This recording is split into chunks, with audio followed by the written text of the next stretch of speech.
पण आज दुर्दैव असं आहे की ओबीसीच्या बाजूनं या महाराष्ट्रामध्ये एकही जबाबदार मंत्री, आमदार, खासदार बोलायला तयार नाही. आणि हा मी काहीतरी करायचं, काहीतरी मीडियाचं लक्ष वेधून घ्यायचं म्हणून मी इथं नाही आलो. लोकनेते गोपीनाथरावजी मुंडे साहेबांनी भटक्यांसाठी तर प्रचंड मोठं काम केलेलं आहे.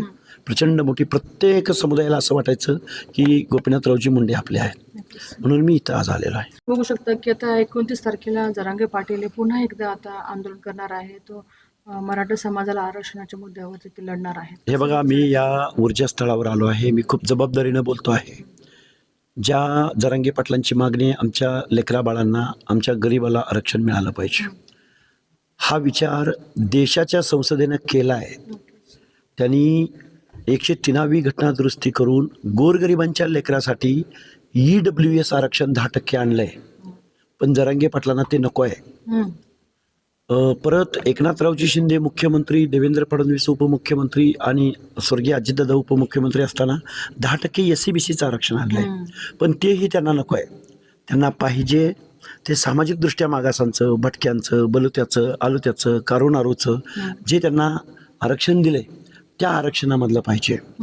जर मनोज जरांगेंची ही नौटंकी आहे, पॉलिटिकल राजकीय राजकारण करतायत मनोज जरांगे.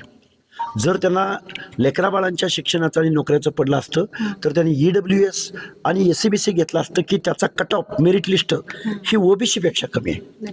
तरीसुद्धा विद्यार्थ्यांचं नुकसान करणारे मनोज जरांगे, नोकरी लागू इच्छिणाऱ्या तरुणांचं नुकसान करणारे मनोज जरांगे OBCंच्या आरक्षणाच्या अनात मात्र माती घालवत आहेत. म्हणून आज रोजी एक ठामपणे OBCची बाजू घेणारे लोकनेते गोपीनाथराव मुंडे हवे होते. आज त्यांनी निश्चित समाजामध्ये जी दुही निर्माण झाली त्यामध्ये अधिकारवाणीने मार्ग काढला असता. म्हणून मी आज लोकनेते गोपीनाथरावजी मुंडे साहेबांच्या जाता जाता प्रवासातून जाता जाता मी इथं कुणालाही सांगितलं नाही, मी कुठेही फेसबुक पोस्ट केली नाही, मी कुठल्याही नेत्याला बोललो नाही.